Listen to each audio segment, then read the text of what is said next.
Hello, everybody. Thank you for joining us for this week's SMINAS lecture series, Crossing Borders in the Middle East and Beyond. This week, it's my pleasure to introduce Susan Waltz, who's here with us at the University of Michigan at the Ford School of Public Policy. She is a scholar of human rights whose focus on regional politics in North Africa and the local human rights movement there in the region. She has contributed largely to kind of public engagements with human rights. She's a co-author of two websites, the Human Rights Advocacy and the History of International Human Rights, both of which are hosted by the University of Michigan web space. And they're great resources for kind of understanding the long history of human rights broadly and also specifically in North Africa and the Middle East. So we're going to go ahead and get started. Just a note, please sign in so that we can know that this event is well attended. And at 1:30, more or less, the public part of this talk will end and we'll break off into the smaller course. So please join me in welcoming Susan Waltz.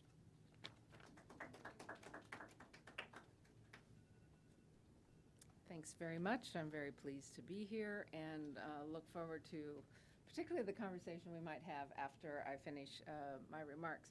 I wanted to begin by just reiterating a couple of things about my background that Joseph mentioned. First, the disclaimers about what I'm not. I'm not a historian, and I am actually no longer really doing active research on North Africa. I haven't for about 7 or 8, maybe even 10 years. So questions about what's going on right now may very well, end up with I'm not prepared to answer those. But with regards to the past, I did want to just mention at the outset that during particularly the decades of the 1980s, the period about which I'm going to be speaking today, I served as the volunteer coordinator for Amnesty International on all of the casework and the strategy of the organization with regards to the entire North African region. So particularly Morocco and Tunisia, Algeria, and we had a watching brief on Libya. So I'm drawing, and in my remarks today, I'm drawing from my experience during that period, as well as the scholarship that I was doing at the same time, because during that period I was also very actively involved in academic research on the area, and ended up writing a book, Human Rights and Reform, Changing the Face, not necessarily the body, but changing the face of North African politics. And I'll just say here at the outset that as I was going through my shelves, not so much for self-promotion, but in the interest of downsizing, I came across an extra copy of that if anyone would like to have that for your own shelves, Joseph's got that extra copy. So with that, let me go ahead and get started. This theme of crossing borders is a very interesting one, and the dialogue about human rights and the crossing of borders picks up at various places, and both historically and spatially. One of the things that I think is very interesting about the question of crossing borders is that it kind of depends upon when you look, which narrative you might land on. And if you turn back all the way to the beginning of the 20th century, you might want to engage a little bit with a narrative about the spread of liberal ideas and the idea of rights, particularly a right to something like self-determination that is evident in Tunisia, that has come over from Turkey, actually, not so much from Europe, but via the Young Turks and the idea of the Destur party, the Constitution Party, was founded in the early part of the 20th century there. There's also, some of you may be familiar with the Women's International League for Peace and Freedom, which set up a branch in Tunis back in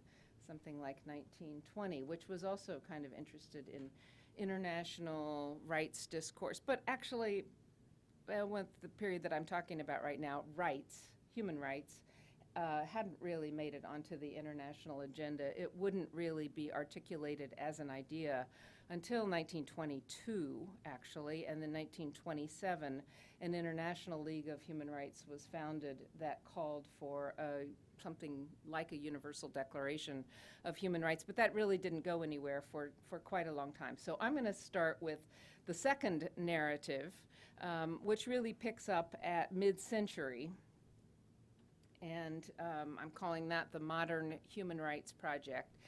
It's not really the main body of what I want to talk about today. I really want to dig into the period, to a third period, when human rights movement spread across North Africa, which is the 1980s. But I think in order to understand that, oh, I don't think this is on. Let's see, what am I?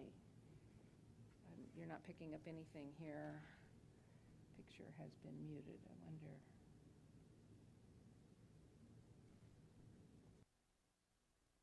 Microphone. We could use a little help here with the, there we go, all right. So I lost that sentence, so let me try to start back over again. The, what I'm calling the Modern Human Rights Project was the efforts in the mid-century, mid-20th century that produced what is popularly called the International Bill of Rights, the three documents that form the foundation of the contemporary human rights system, the Universal Declaration of Human Rights and the two international covenants, one on civil and political rights and one on economic, social, and cultural rights. So since I'm really limiting my remarks to North Africa, not the entire Middle East region, I'll note here that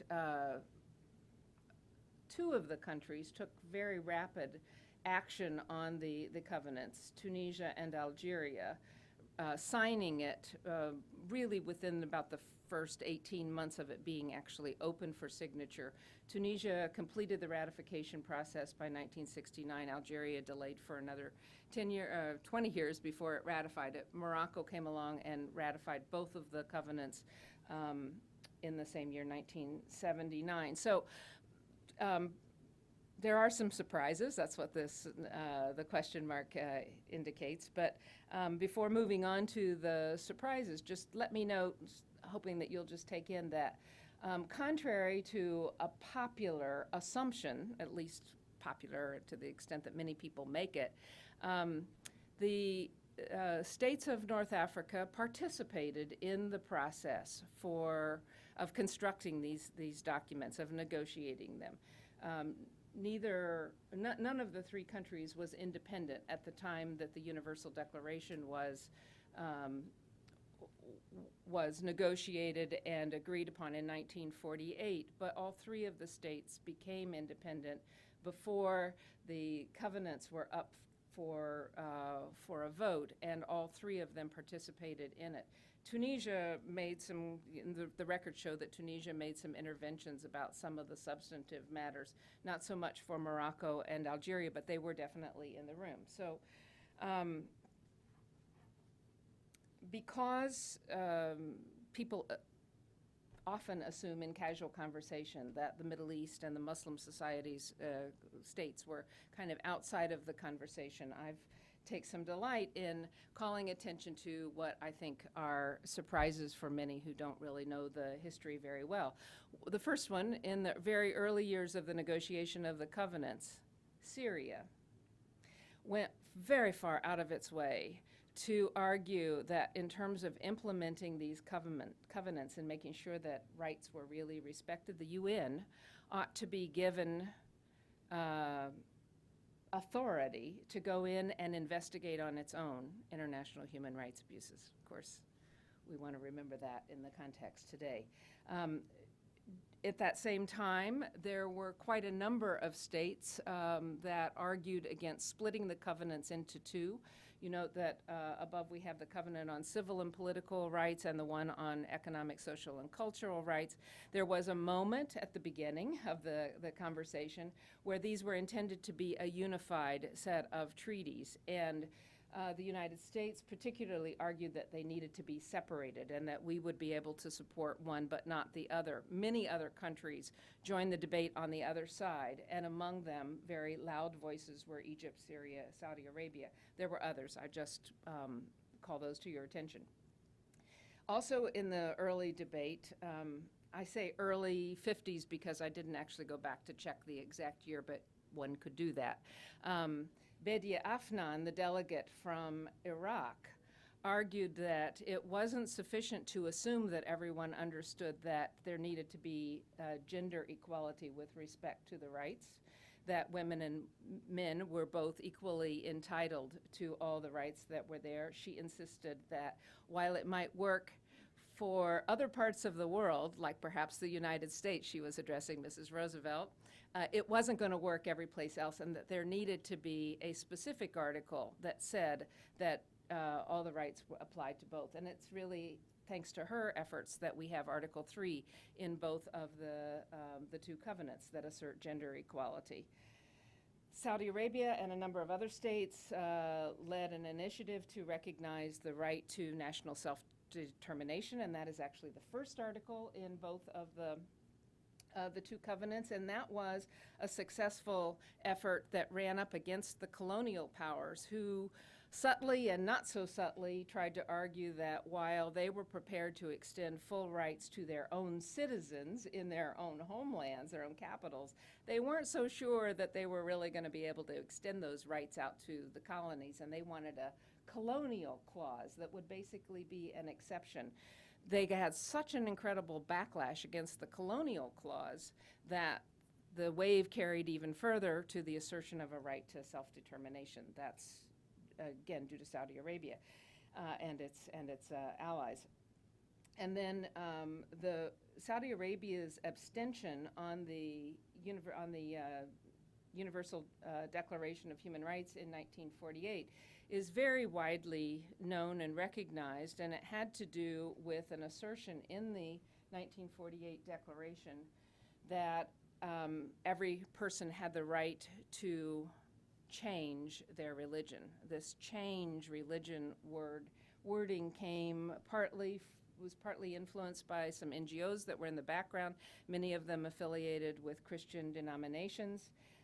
Saudi Arabia pushed back very loudly and said, we can't support that.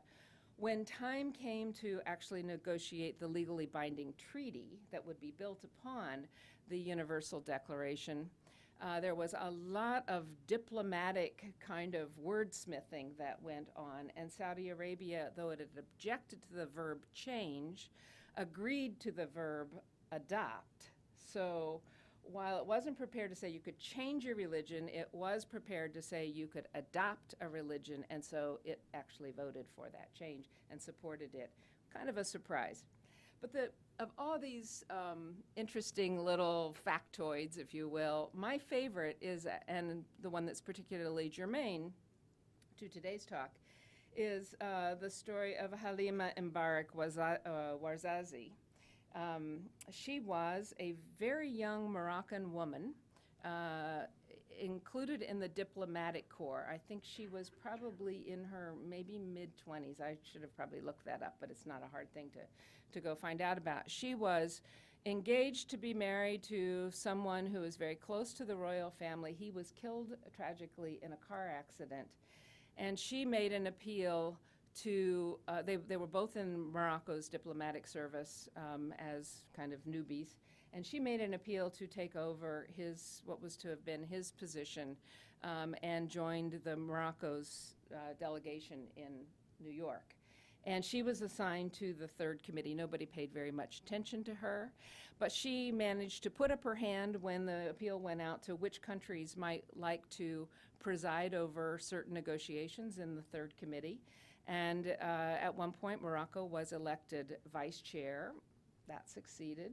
She put up her hand again about who would chair the sessions, and Morocco was chosen to chair The Third Committee of the UN General Assembly in 1966, at the very moment that the United Nations was considering the final text of the two covenants. So the country that presided formally, sat in the chair when the two covenants were adopted was this young, was Morocco, represented by this then young diplomat.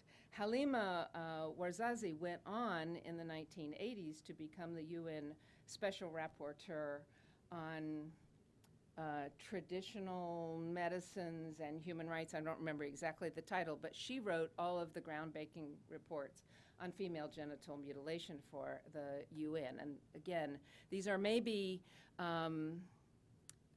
little small facts that inform us. But when we think about the big question of how ideas move and shape, I think that there is a tendency to think that they come in some big wave from one place and arrive at another, and people open their mouths and swallow them. And we don't really think so much about the active participation in the construction of the ideas, which is evident here.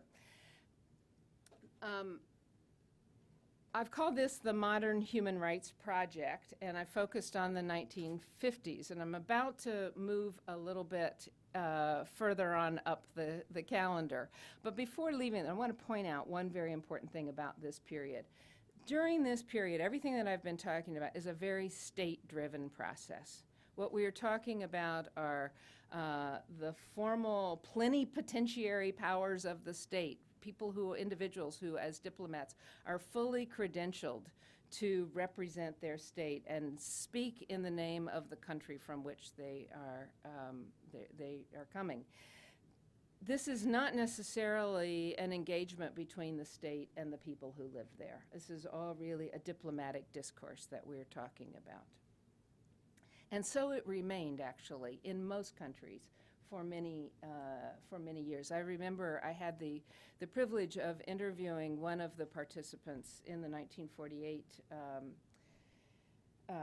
negotiations of the Universal Declaration of Human Rights. She was from Pakistan, and she talked about how exciting it had been there. And we said, well, so what did you do when you went home? Did you talk to everybody about what a cool experience it was and how much it meant? She's like, no, actually, we went home and that was kind of it. We didn't really talk about it much anymore. It was completely a state-owned discourse. Things changed in North Africa at some point down the road.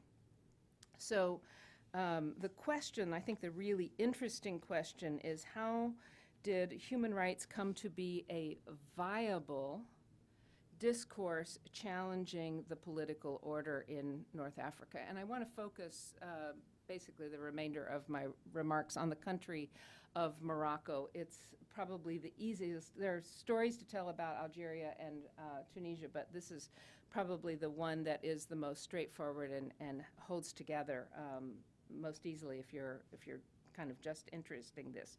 So I'll give you a quick answer to my own question: how did it become a viable instrument of political discourse? By saying that in all cases, what you had in the late 1970s, early 1980s, was a local sensitization to heavy-handed politics. And the people who were becoming very sensitized that counted here were, in some sense, part of an elite class. So political elites became really sensitive to the heavy-handed politics, and human rights became their response to that. So I don't know how much you may know about Morocco's political history. Became independent in 1956, had for about 30 years been a French protectorate. 30 years is not all that long to have influence over the culture of a country. And Morocco had been ruled by a sultan before the French arrived, and it was a sultan that was, the sultanate was restored when the French left in 1956. I should probably, without going into a whole lot of details about what life was like in Morocco with respect to human rights before and even during the time that the French were there, it's probably worth noting that in the early 20th century, Morocco had slave markets, not just slavery, but slave markets. It was Moroccan, the Sultan and many of the more local, more or less feudal leaders in various regions had their own castles with dungeons. It was not uncommon. In fact, there's one fairly well-known incident where a political opponent was put in a cage and set up in the square in Marrakesh for several days. So it was not all that different from many of the practices in Europe from an earlier period, but it was certainly not what we think of in terms of the modern human rights standards and those kinds of practices. So 1956 to 1999 in popular Moroccan culture today are referred to as les années de plomb, the years of lead, the dark years, sort of like the southern cone of Latin America refers to the dirty wars. It was the years of lead. 1999 is, I don't want to say an arbitrarily chosen end, but it was a carefully chosen end date for it because it was the date that King Hassan died and was replaced by his son Mohammed VI. And so it's a convenient moment to mark politically because you have a new leader coming in. It's possible that one could mark it a little bit earlier or maybe even a little bit later. But 1956 to 1999 are talked about as the years of lead. What happened during those years? Well, 1961, Hassan II succeeded his father, Mohammed V, and the country went through some difficult economic times, and by 1965 there was widespread social unrest, and there was unrest all up and down the country. In the north, where Berbers were concentrated, there had been uprisings. In the extreme south, the state of Spain's hold over the Western Sahara was unclear, et cetera. So in 1965, a state of emergency was declared. By 1971, things had gotten bad enough that military officers tried to overthrow the king. Then in 1975, if you know very much about Moroccan history, there was a very colorful Green March where the monarchy organized people to go march down to the Western Sahara and claim that what had formerly been a Spanish colony as part of the Moroccan homeland. And from that, they, unfortunately to this very day, the dispute in the Western Sahara continues. Just last week, the Security Council had yet another conversation about what ought to happen with the Western Sahara. So by the 1980s, the period that I want to focus on, we had a number of kind of leftist former students known as the Frontistes in prison. They were called Frontistes because some of them thought that the Western Sahara ought to be able to choose freely the Western Saharans ought to choose freely whether they wanted to be independent or part of Morocco, and that was where the word front came from. There were widespread allegations and documentations of torture. And by torture here, I don't mean beatings or shining lights or loud music. Probably the most common technique that was used was something called the parakeet, where they hung prisoners on bars behind their knees and then beat them on their soles of the feet, called falaka. So it was very systematic. Some prisoners ended up not being able to walk again after this had happened to them. There was a lot of very practiced and systematic kinds of physical torture that was intended to both intimidate and to cause severe pain. There were also during this time disappearances from the Western Sahara. As many as 450 people kind of mysteriously disappeared without any kind of an explanation. 76, 77 was when those happened. In the 1980s, large-scale arrest. I've written up here more than 2,000 following unrest and political violence in 83, 84.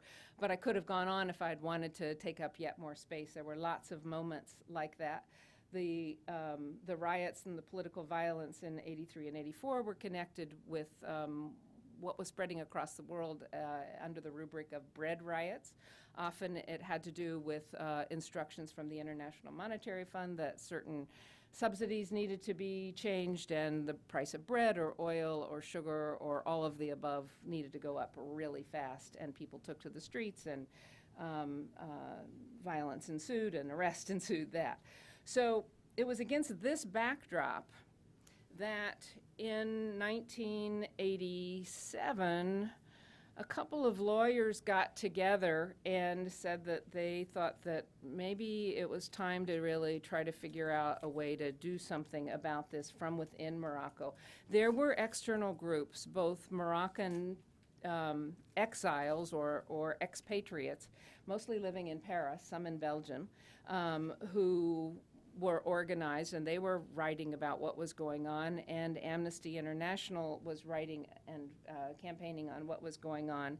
Human Rights Watch, their Middle East division, didn't yet exist, so they weren't actually part of that picture. But the groups in Paris and Belgium were known as the Comité de lutte contre la répression au Maroc, and they put out regular little bulletins, and then, as I say, Amnesty International adopted a number of prisoners and was working along. But there had been two human rights groups that had been set up by the political parties in Morocco, but at the time we're talking about, the late 80s, they were essentially moribund. They really were not doing anything.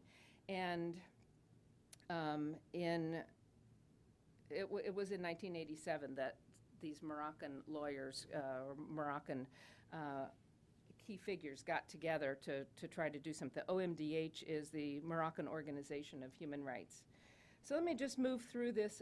Well, I think maybe actually we'll stop here and just say a little bit more about how this group came to be formed. Benani was one of the people who was helped form it. He was an attorney. Attorneys are often involved in human rights work because their doors get knocked on when someone wants to know what can actually be done. And Benani had the idea of trying to do something, and he contacted a few people, and they were really pretty worried about the repression that they might suffer, because some of the arrest from 1983 had extended to leaders of political parties, and it could very well hit them too. And so one of the things that they did was to really actively brainstorm about who in the country had the kind of political cachet that they would not really be targets of repression, that they might be able to slide on by. And they felt like that they needed to have somebody who had a reputation that put them above kind of challenges to their integrity, but also that they were somehow outside of political affiliation. So they needed to have somebody who was impartial politically, and somebody who also had a reputation for integrity. And they landed on Mehdi El Manjra, who was from the north of Morocco, from a Berber background, but for many years had worked at the United Nations in their information service, and had come back to Morocco to be the rector at the University Mohammed V in Rabat. So Benani and Mehdi El Manjra were the two kind of founders of the OMDH. In the article that I think was distributed to you, you had opportunity to read about all of the machinations before their pivotal 1988 opening moment. And they all kind of held their breath about whether they were actually going to be able to have their meeting in Agdal or whether it was going to be closed down. They were allowed to move forward, and then that next year was an incredibly heady year for them as they recounted the stories about the nights that they stayed up till 2 or 3 in the morning kind of processing information that they received, because as soon as they got the authorization to act legally, they basically scoured the country for stories about abuses. Like, well, so we can legally exist. Tell us now what is going on, not just in Rabat and Casablanca or the prison at Kenitra that Amnesty had access to, but all over the country, and information began to pour in. And so in 1989, they were able to document widespread abuses and use that to parlay a meeting with the Minister of Justice. Just really 1 year later, the King of Morocco, Hassan, who had really systematically denied that anything was amiss and had, in fact, in 1989, gone on to French television to say that if even 1% of what Amnesty International was saying was going on in Morocco were true, he wouldn't be able to get a wink of sleep. He, the very next year, created the Consultative Council on Human Rights,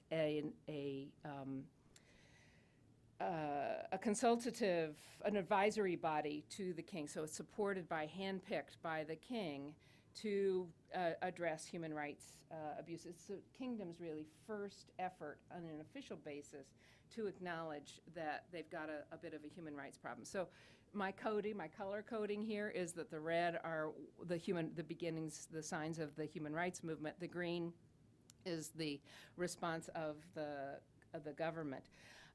Within 2 years, amazing things had happened in terms of the changes in the human rights performance. Hundreds of political prisoners were amnestied. The doors, one after another, of prisons swung open, and people who had been in prison for 15, 20 years for handing out leaflets on a street corner found new freedom. 150 Western Saharans reappeared. I remember, I can't resist telling this story, but I remember being in Washington, D.C., where I was there for an Amnesty International meeting. I wasn't actually at this demonstration, but some of my colleagues were demonstrating in front of the Moroccan embassy, basically to find out, or to protest the circumstances of these of the disappeared from the Western Sahara, the 450. When someone from the embassy, they saw them looking out the window, kind of moving the blinds. Someone from the embassy came out and handed a piece of paper that was a telex. We didn't have internet then.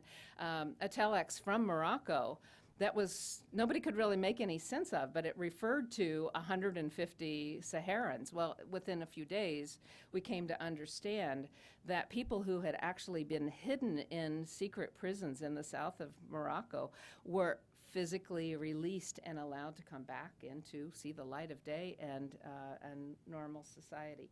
The prison at Tasmamert, which had housed the military prisoners who had been implicated in a coup, the real ringleaders, had all been executed, but some of the people who had played very minimal parts, the cooks, the drivers, they had been put away for a long time in a prison called Tasmamert. The story about Tasmamert was that it was not acknowledged to even exist by the king, though he apparently told the U.S. Deputy Chief of Mission that, or he or one of his close advisors told the American diplomats that every king has his secret garden. This was his secret garden. And when time came for testimony before the Human Rights Committee in Geneva in 1992, I believe it was, there was, actually the first meeting took place in New York. The panel was questioning the Moroccans about Tasmamert, and the Moroccan delegate said, we don't know anything about Tasmamert. And the reply was, you may not know, but the rest of the world knows about Tasmamert, and we are going to suspend these hearings until you can go back and check with your capital and tell us about what's going on at Tasmamert. So they actually stopped the proceedings, reconvened in Geneva a couple of months later, and televised the proceedings. By that time, the Moroccans had actually figured out a way to raise Tasmamert, completely take the bulldozers and mow down the installation of Tasmamert and release the 30 remaining prisoners. 30 of them had died in custody, not having had their fingernails clipped for 17 years or their beards trimmed, and surviving on caloric intake of about 800 calories a day. One of these men, you may be interested to know, was married to an American woman who had met him while she was teaching in Kenitra, Morocco. And that's how I happen to know a lot about this particular circumstance. He was given political asylum as a refugee into this country, became a registered nurse, and has lived out a career doing that in the American West. Moving on to what's left here on this slide, Der Moulay Sharif was a very famous torture center. It was also closed. So all of those things transpired in this period, and then we move on. I'm not going to spend nearly as much time on the remaining period, but 1999, Mohammed VI comes in to reign in Morocco. And he wants to turn the page on human rights abuses even more definitely than his father had actually managed to do. So within months, really, of coming into power, he sets up an indemnity panel to redress 6,000 abuses. There's a huge criticism of how this is all set up, and it really backfires him to the extent that family members who had lost people or whose family members had suffered set up a forum for truth and justice, and then that ended up kicking the ball back again to the king, who now referred these concerns to the Council on Human Rights that he had set up in 1990. And Morocco, as a result, got its own Truth Commission that from 2002 to 2005 hosted televised hearings all over the country of 20,000 cases of alleged human rights abuses. You were allowed to say what happened to you. You weren't allowed to say who did it, but those were kind of the rules. And there was a traveling caravan where people from all over the country were invited to talk about the abuses that they suffered, and reparations were made after the period of when the Truth Commission finished its work in 2005. Right about the same time, there was also an initiative that was really supported by the palace to reform the family law rights and give Moroccan women many more rights than they had enjoyed previously. So this slide basically covers the history of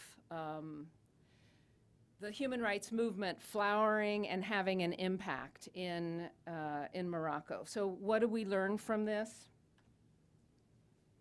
In the words of one member of the organization, the Moroccan Organization for Human Rights linked social and economic grievances to politics, and that gave us a platform for mobilizing people. That was what really did it. The picture here of the man you see is Mehdi El Majra, and below that is a picture of a seminar that the OMDH is sponsoring from a much more recent period, not the 1980s. But I wanted to draw your attention to a number of factors that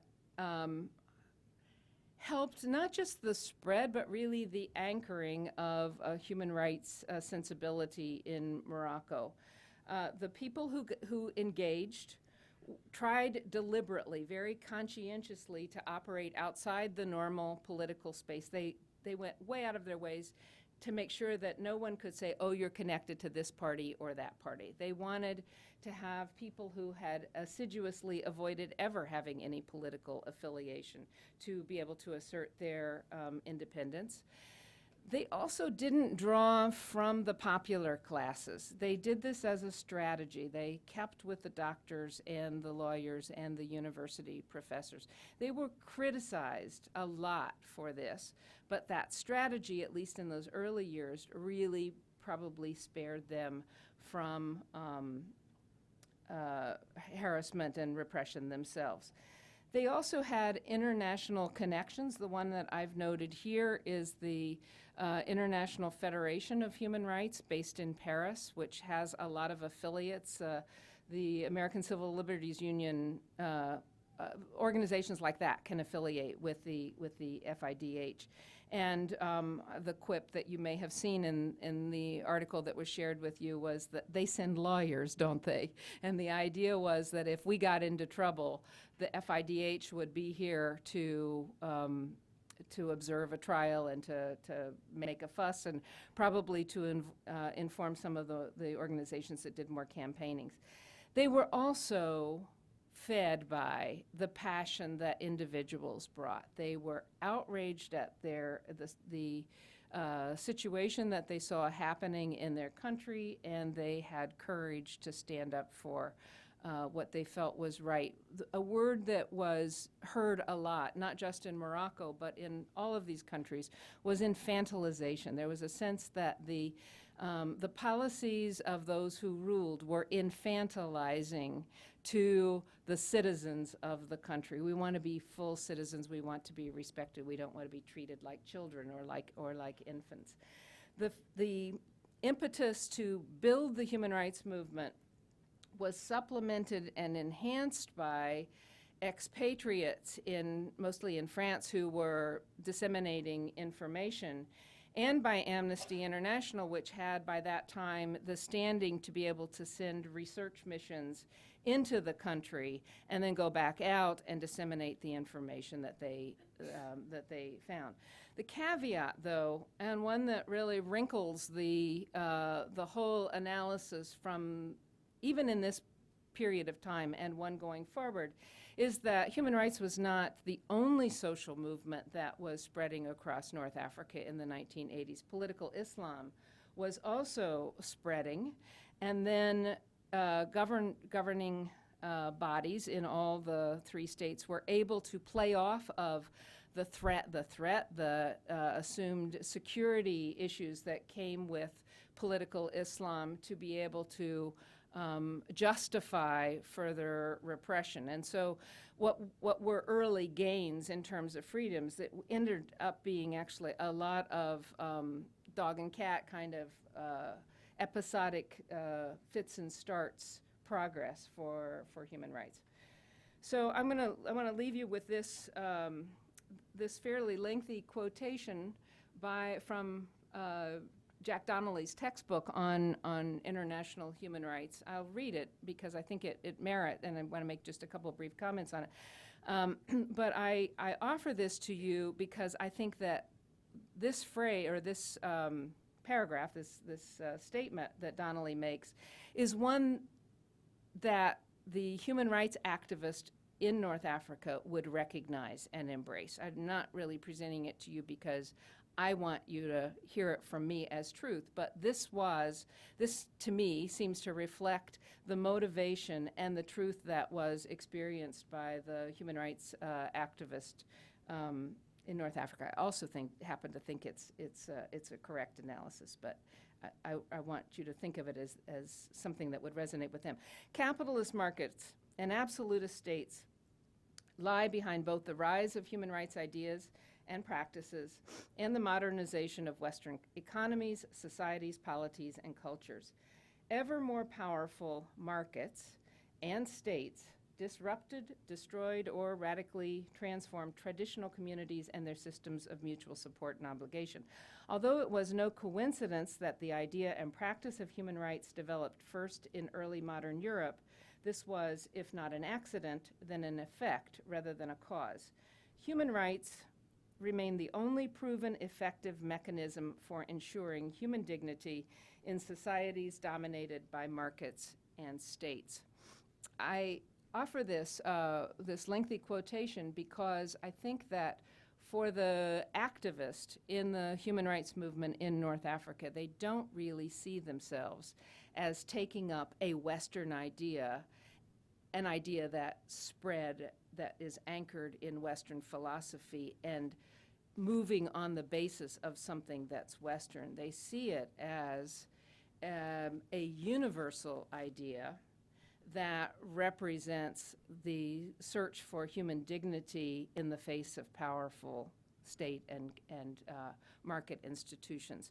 It's a very different sort of way of looking at things. So with that, I think I'll stop and we go on to the next phase. Thank you.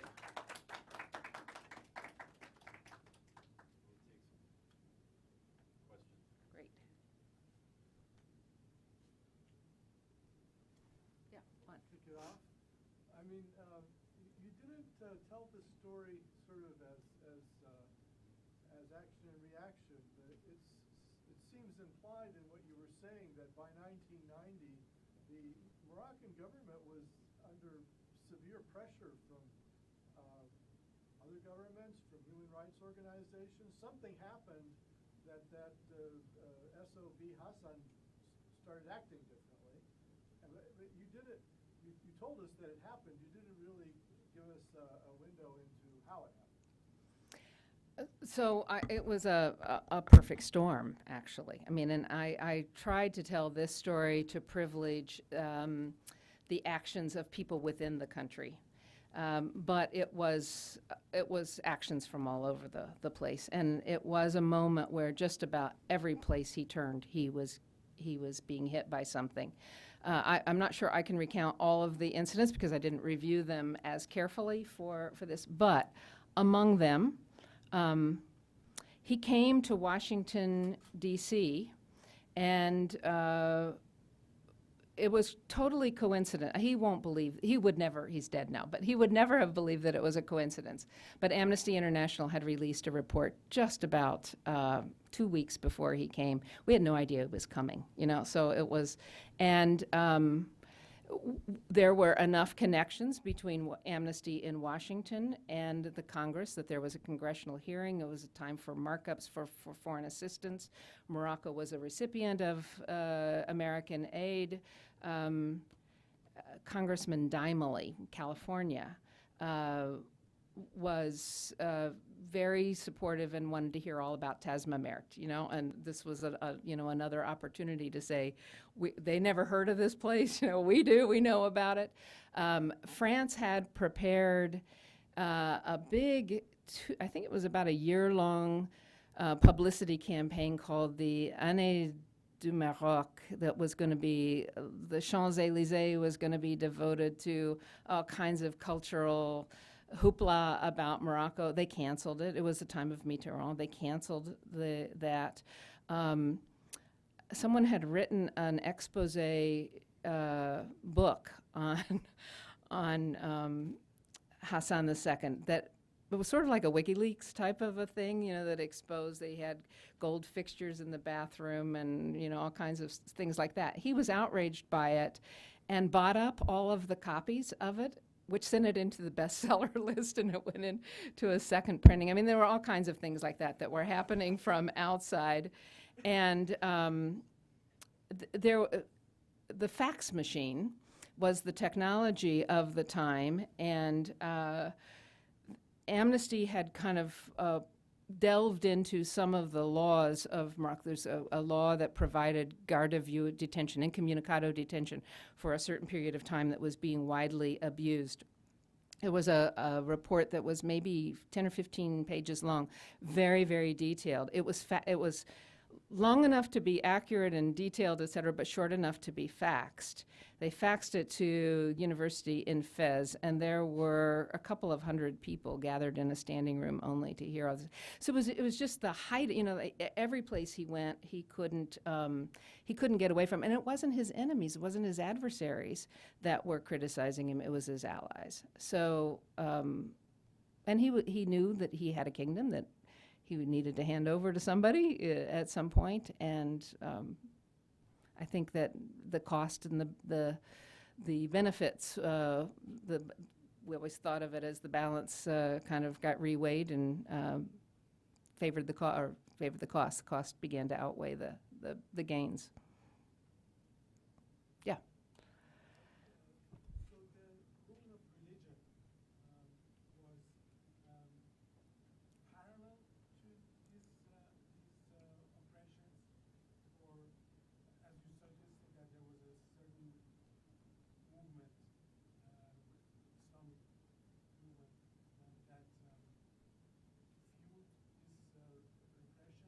repression, but what other roles did it have?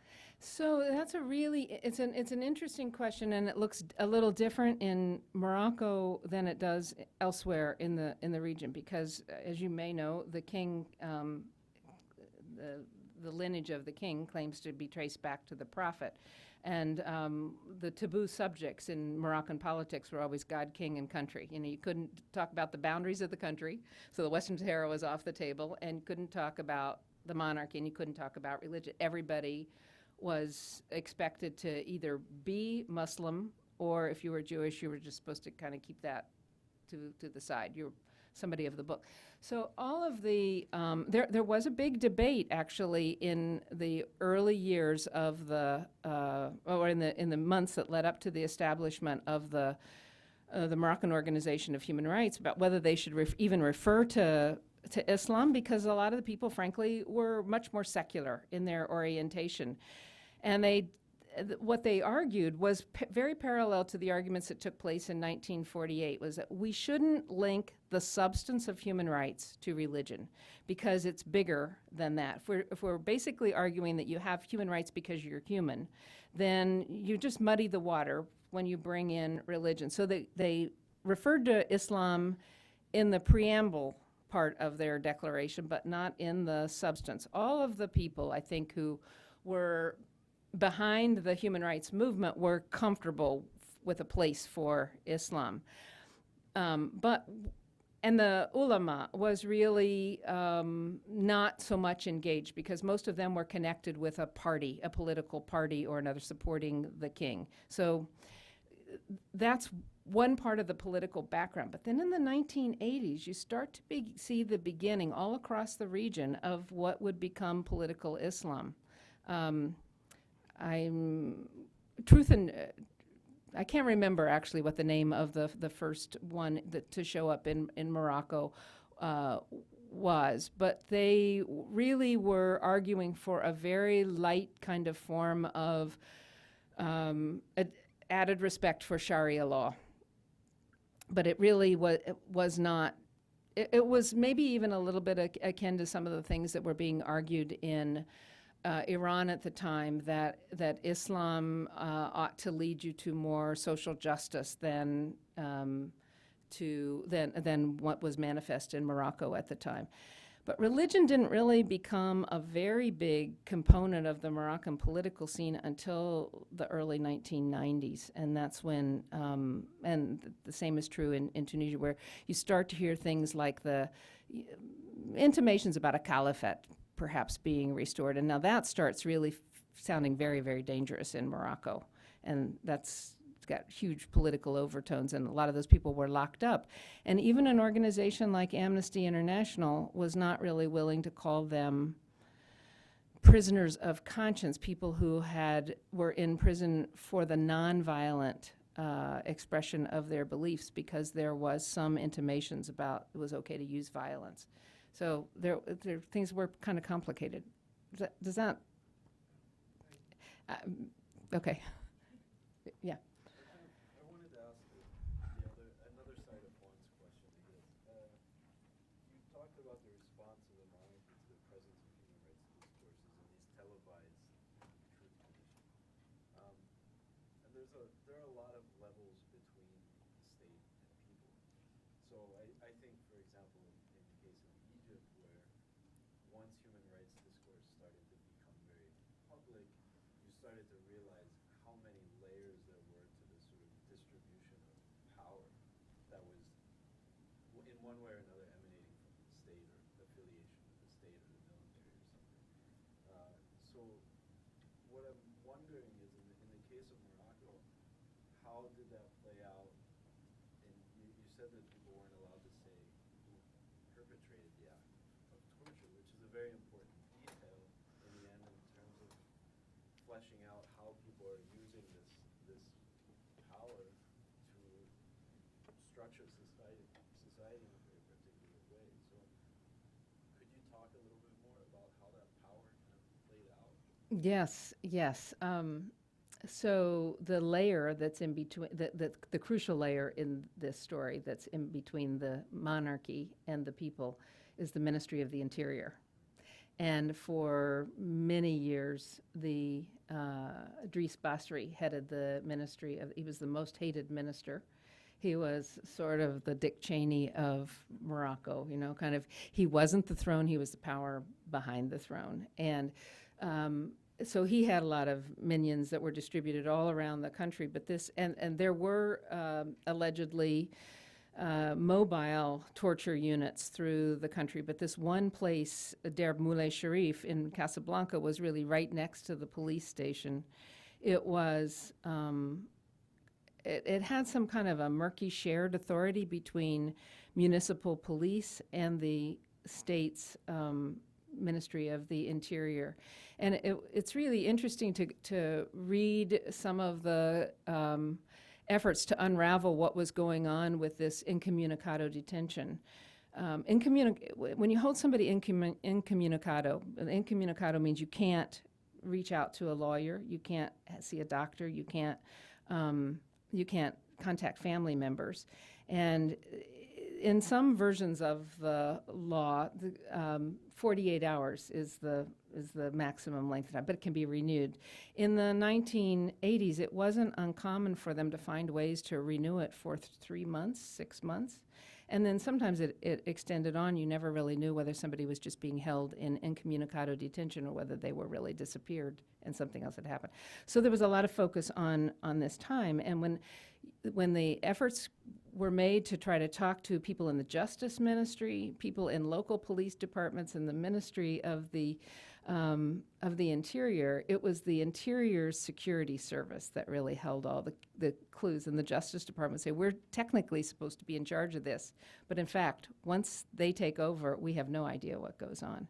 And there was a bit of a house cleaning in the Ministry of the Interior, but when there were reasons to round people up, both in the 90s and then later after 9/11 in 2002, there was a resurgence and a rebuilding of these forces. I'm not sure I can get the acronym right, DGST or something. And there has been a resurgent claim that there is a new secret detention center in Tamara that the government has systematically denied. The UN Special Rapporteur on Torture has been there to inspect it, but they're not really sure that they've seen the whole thing, and you know, it's kind of a mystery. So, but there have been thousands of people who have been processed basically through the Ministry of Interior. It continues. So at the end, you were mentioning that for activists in North Africa, they wouldn't view these rights as being something coming from the West or something that's imported, concepts of human rights. And I was just wondering, in terms of like codifying those rights, either in the Constitution or other legislations, if you noticed activists wanting to draw on international documents or sources or other countries and sort of borrowing. You mentioned the Young Turks, but I was just sort of curious how that. Yeah, and that's a really good question. I'm not sure I can give a great answer to it, but some of this comes down to the field of comparative law and how international law actually sits and roots within a country. For most of the European countries whose background is Napoleonic law, they take steps anytime they ratify a treaty to embed it in their domestic law. The United States and the Anglo countries don't do that. And so we have to actually take a whole additional step to make municipal law to apply. We use the phrase, it's not self-executing. It doesn't automatically apply. And the positive law that, in addition to Sharia law, but the positive law that's used across North Africa tends to stem from the French tradition, which is more of that Napoleonic version. So there's any time, so the short answer to your question is that anytime one of these countries ratifies a treaty, it has a root already in the domestic legal system.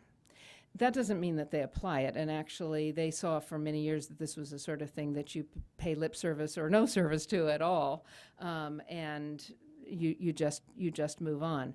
So, but that's where things stand right now, is that as part of the what some scholars have called a cascade of justice, the diffusion of these norms, some groups like the OMDH, or I'm not sure that that's actually the most active one in Morocco right now, but they are lobbying for parliamentarians to find ways to give more teeth to these international standards domestically. And that's really where the crux of it all.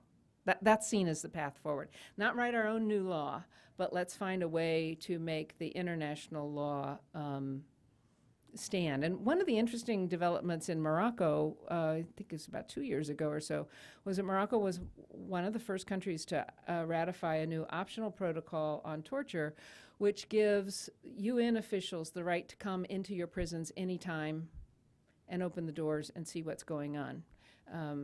Of course, you have to know about a prison before you can go do that, and there's some questions about how well that plays out. But it's a fairly unusual step. Yeah. Sort of like the last question, connecting with something you mentioned earlier about, and I'm not sure when, I think it was in the first era of signing these universal declarations, that colonizing countries weren't too keen on extending the same rights to Right. colonists. The colonial clause in yes. As So I guess one would be if you could share a little bit more about how that worked out, and then how that affects today the differential application of these sorts of rights in terms of refugees, not internal citizens' rights or privileges, and because of this being international, how are refugees protected or not? If that's possible. Yeah, well, it's an interesting question, and people don't have a very long memory or a very deep understanding of many current events, and as soon as the news cycle's over and you move on to the next thing, I'm afraid to say that with the colonial clause, it is really long forgotten. And you ask about how it played out. The story ended, and it's over. You can dig and you can find some accounts, but I had to actually, when I was doing some research on this, I had to go back to primary sources to even find the story. There's not even really that many good secondary accounts of that story. So it extended over a period of about 46 to about 55, so almost 10 years in the UN. It went back and forth. And in the early years, when it was taking place in the late 40s, India was just on the pathway to independence. I mean, India, that's been a long time. Egypt had recently had its, but there were, most of the continent of Africa was not yet independent, and it was not clear it was going to be independent. France was getting ready to fight a bloody war in Algeria that really hadn't even started. So things looked really different in terms of the future of the colonies and the future of empires when World War II was over. And there were a lot of political movements inside countries, European countries, where a lot of participants weren't really ready to see all that end. So the big move for this colonial clause came at the beginning of that period. And then I think as the writing on the wall became clear that independence was going to happen and most of these empires were going to be dismantled, I think there was a gradual kind of letting go. And in many cases, diplomats have to say what the people back home are saying, but they themselves don't necessarily want to represent that so ardently. And I've read quite a bit of what the U.S. State Department had to say about practices in the United States in the 1960s that they were pretty uncomfortable with, defending or talking about U.S. Records on discrimination, et cetera, that clearly were not accurate or not fully revealing. So a lot of this is diplomatic speak. So when the colonial clause was set aside and the right to self-determination was established, that kind of was end of story. The way that it intersects or the way that it relates to the refugee situation, though, is kind of interesting because you have things going forward on different tracks in the United Nations with these international legal instruments. So the human rights instruments all went through the Third Committee on Humanitarian Affairs. I don't actually know where the Refugee Convention 1951 was discussed. It may have even been in the same committee, but it was done in a completely disconnected way. So the rights of refugees, the right to asylum, if you are have a well-founded fear of persecution, though that definition was set up at just about the same time, they're not cross-referenced in the documents. So the assertion of the human rights community today, and I think it's the one that has been sustained for quite some time, is that refugees are human beings and they have human rights. So all the rights that human beings have, because they're human beings, apply to refugees. But in addition, refugees have some additional rights that come to them because they are fleeing persecution. So I don't know if that's how far that helps you, but.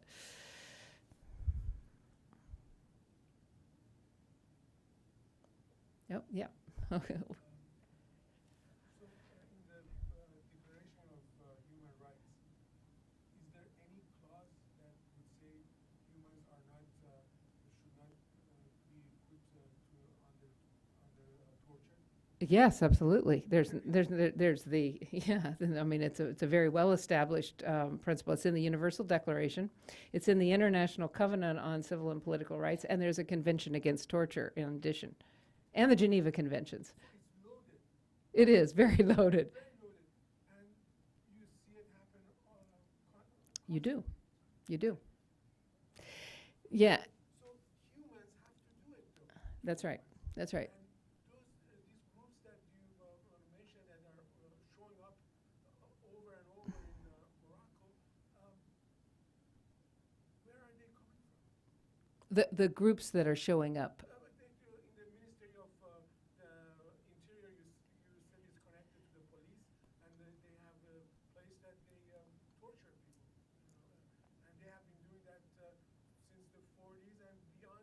When in the 20s they were slaves. Yeah. Probably the slave Yeah. owners or something.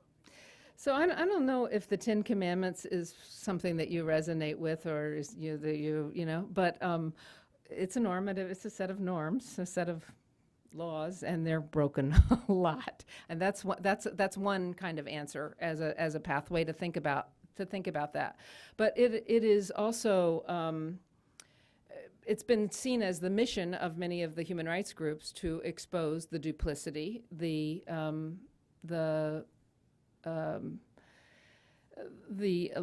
lies.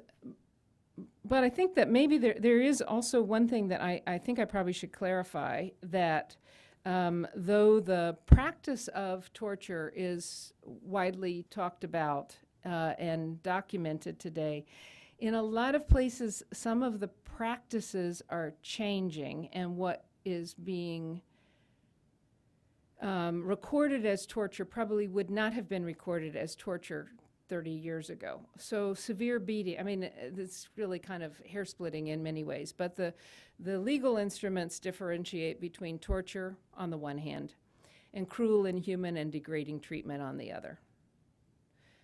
Torture, cruel treatment. I mean, so there's a legal distinction between them. In the old days, when we were trying to decide what was happening in a place and what to call it, there would always be a debate, like, what does it look like here to us? Is this torture, or should we use the other term, cruel, inhuman, and degrading treatment? Because it was important for lawyers. They're making these kind of legal cases. when the U.S. got involved with enemy combatants, and the the infamous torture memos were written out of Washington, D.C., the argument was made in writing that it shouldn't constitute torture unless you had organ failure. The legal definition is that it needs to satisfy severe pain or suffering, mental or physical. So the threshold of severe pain and suffering, for most people, I think, would come well before you get to organ failure. You're really talking close to death when you're talking about organ failure. But where's the lower bound set between being beaten or being, with the lights on for 24 hours and systematic torture? So that line is kind of hard to know. But in Morocco today, it seems like, for the most part, and this is not entire, I know that this is being recorded, and I want to be a little careful about what I say here, but there are things that may happen in police stations that are being called torture that may not have been called torture 20 or 30 years ago. But there are also some things that are happening, people being burnt with cigarettes and some other sorts of things that would have been called torture, and that some of those are happening in the current period. And exactly how you sort this out is not totally clear.